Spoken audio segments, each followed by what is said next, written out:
What's up, guys? We're back for our second video. In the last video, we talked a little bit about the B58 cylinder heads. We cut one apart, kind of show you the inside of it. Next, we're going to go into detail about what we do to try to help with the rigidity of the cylinder head. As you can see here, we got two B58 heads next to each other. This one is a non-modified, just had our CNC port on it.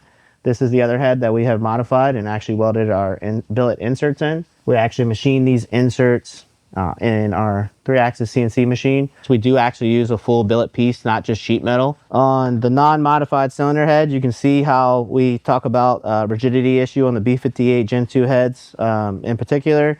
You can see all this space is open. You can actually fit your fingers in it. These are all the coolant jackets. These are right around, and if you look inside here, you can see it actually dips underneath where the combustion chamber is as well. This is all part of the rigidity issue that we see, and there's a ton of hollowness inside here for all the coolant jackets.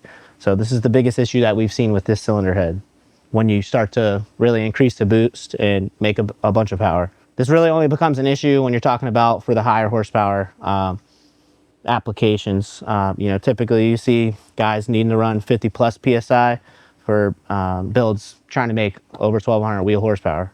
The welded inserts do help the rigidity a lot on these cylinder heads.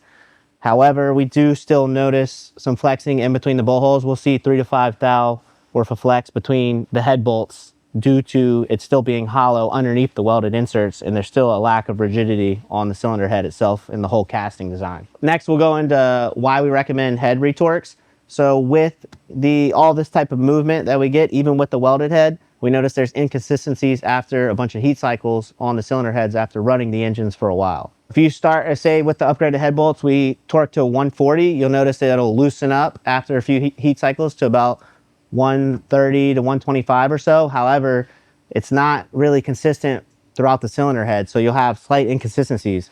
So that's why we really recommend going in and doing a retorque so the head is consistently torqued all around, so you don't have one cylinder with slightly less torque than the other. So it's not the actual head studs loosening up, it's actually just the head and block moving a lot from all the heat. So the stud is not actually loosening up, it's just everything moving around and settling. So even if we are using a big stud, torquing a lot, it's still, everything's kind of got to settle. It is an aluminum cylinder head and block, which is not, it's not as similar to a 2JZ like everybody thinks. 2JZ has a steel block and aluminum head, so the block is not moving as much. In this case, both the head and block are moving quite a bit, being aluminum. Now that we went into a little more details of what we have going on with the Gen 2 B58 cylinder heads, kind of rolls us into why we are adapting an S58 cylinder head to the B58 block. So we'll have a lot more rigidity with the S58 cylinder head. So we'll show you in another video, the S58 cylinder heads don't have all these coolant passages with all this hollowness. They're very rigid design with smaller coolant ports. Back to the cylinder head that we cut apart, you can actually see where there's some welded inserts in here in place. You can kind of see how they look. This is a sheet metal style versus the billet style we have there on the table. Next, we're gonna, I swear.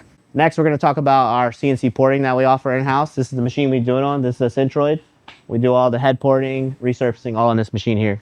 As we do the ports on intake and exhaust, you can kind of see here, this is one of the test heads we did, and we actually ran one of our ports on the intake side and exhaust. You can also get a look at it from the side here. You'll see most of the material and all the casting cleanup. You'll see the light bit of casting left in some spots. It's important to not go too big on the ports because you'll actually see a decrease in power when you open the ports up too much. We do machine the combustion chamber here. You actually smooth, and you want to get a lot of the sharper edges out. When you're making a ton of power, it becomes a hot spot. When you're running, 50 plus PSI, it just becomes a weak point in the combustion chamber. Don't give out too much information. I want them to be able to build the engines just like us. Try to keep up. Ice cream truck here again. We don't want none of that freezer burn damn ice cream, bro. Get that out of here. You hear that? We're trying to work over here. Damn.